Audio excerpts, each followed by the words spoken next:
Hey, I'm Guy. I'm John. It's our YouTube channel. Subscribe to it. Give this video a like. Also, check out the podcast below in the description. Do that now. And how about checking out our sponsor, Tito's Handmade Vodka? Yep. Sponsor the pod, sponsor the YouTube channel. Go make yourself a cocktail. How about a Tito's kickoff, John? For football weekend, a little OJ, little soda water, some Tito's Handmade Vodka, crafted to be savored responsibly. I remember being at a practice, probably either Kyle's first or second year, and you really sang his praises.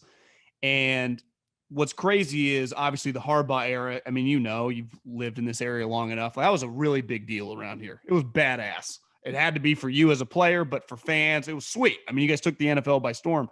Then those couple years with Chip and Jimmy, it was just kind of got ugly, right? Just the narratives and the negativity. Yeah. And Kyle kind of brought, even though you guys didn't win right away, obviously you trade for Jimmy, I guess, that first year and won those last 5 games, but it just felt very normal again. And even different from Harbaugh because Kyle was, we talk a lot about Kyle, the narrative from him, like as an assistant coach, everyone like called him an asshole. And then he's been here and everyone like loves him. He's just like nice and cool on press conferences. What were your expectations when he showed up? And then right away were you like, I'm going to be having 4th of July with this guy like 4 years later. Well, the first impressions of him, obviously as a player, how successful, and I've always wanted to play in his scheme. From afar, I kind of was, after all the coaching changes, I was kind of pigeonholed into a power zone, maybe inside zone scheme a little bit my whole entire career, but I always wanted to play in that really fast play action, bootleg, wide zone scheme.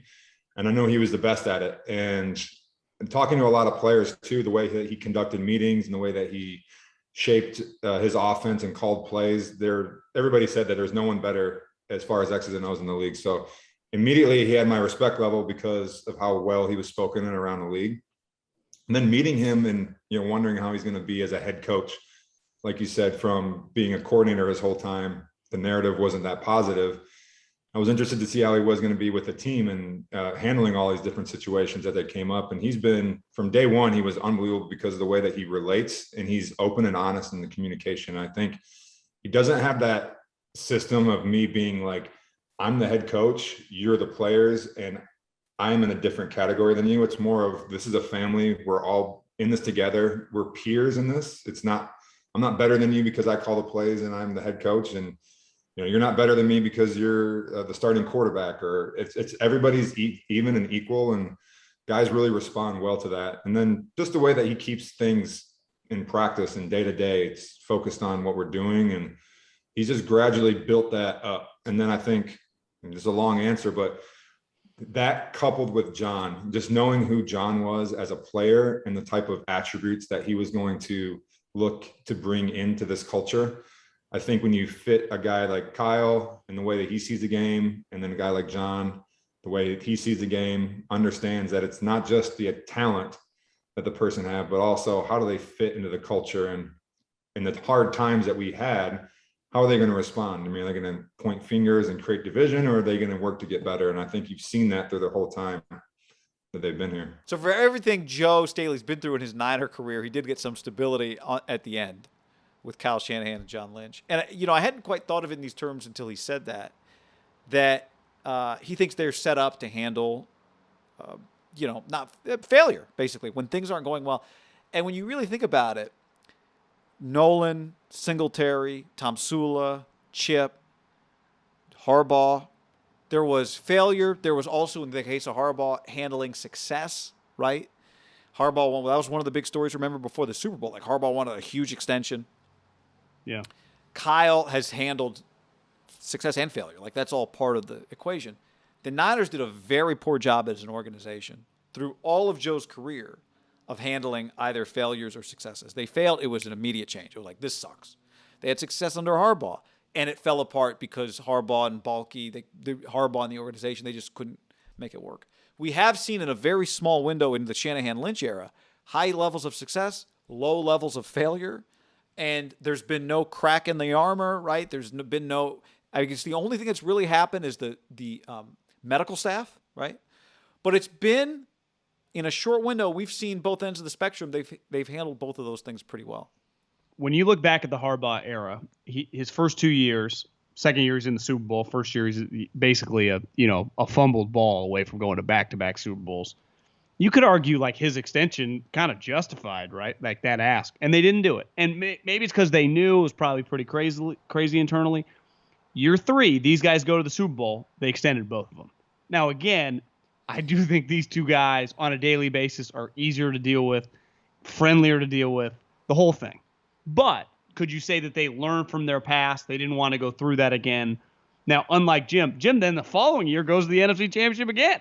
These guys obviously went 6-10 and well out of the playoffs and a lot of injuries, whatever, but they didn't go down that road. They just squashed it all, and they extended guys, 2 guys that were on 6-year contracts. Remember? Kyle signed a 6-year deal, so they extended him. Kyle's got 9 years under contract.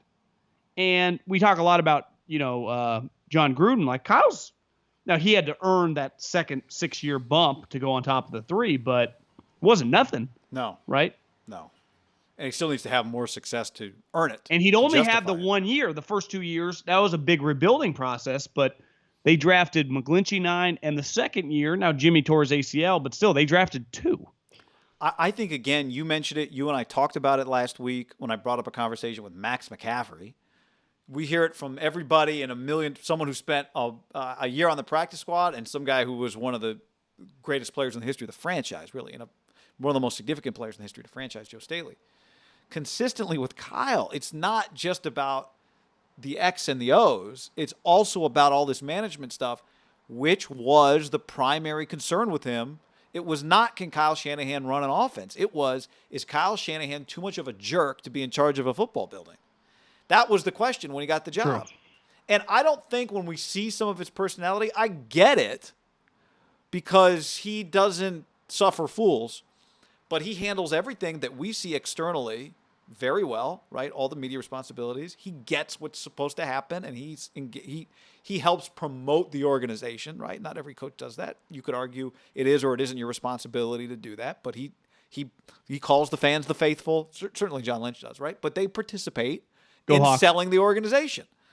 And clearly internally, he knows how to lead people. So that was the biggest question with him.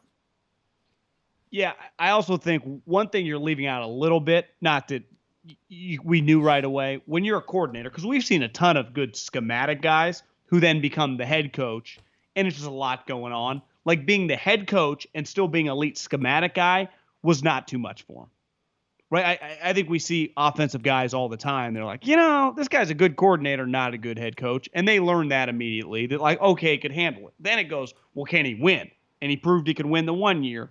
I do think they're expecting, and I think the way he's talked about, I think the way we view him, to be now, go on like a Rams, Seattle. You don't have to win or go to the Super Bowl every year. Can you just go to like back-to-back wildcard games? People would be, edgy and pissed off on that individual game, but big picture, like back-to-back playoffs, like it's a big deal. That's something that the 49ers for 20 plus years, beside Jim Harbaugh, nobody does. That's the crazy part about Jed York's ownership, right? It has some parallels to like the Browns and the Raiders, but then it also does things that those guys, it's more like the Steelers or the Patriots. You go 12-4, 13-3, and you play in it. You host NFC Championship games. They've hosted 3 NFC Championship games in the last decade and gone to multiple Super. That's pretty nuts. Yeah. Well, I mean, Jimmy Haslam, same recipe. You hire enough coaches. What do you think? Two, actually. Never mind. They hosted 2. I guess they played in Atlanta and they played in Seattle, and then they hosted the Packers and they hosted the Giants. You're saying hosted 2 NFC Championship Yeah, games. Harbaugh was on the road for 2 of his 3. Right. Because the year they went to the Super Bowl, they beat Atlanta there. Beat Green Bay on the road. Carolina on the road? They beat Carolina on the road, yeah. You hire enough coaches, John, right? Yeah. Maybe you have enough low lows, you got to know when you see a good. So agreed.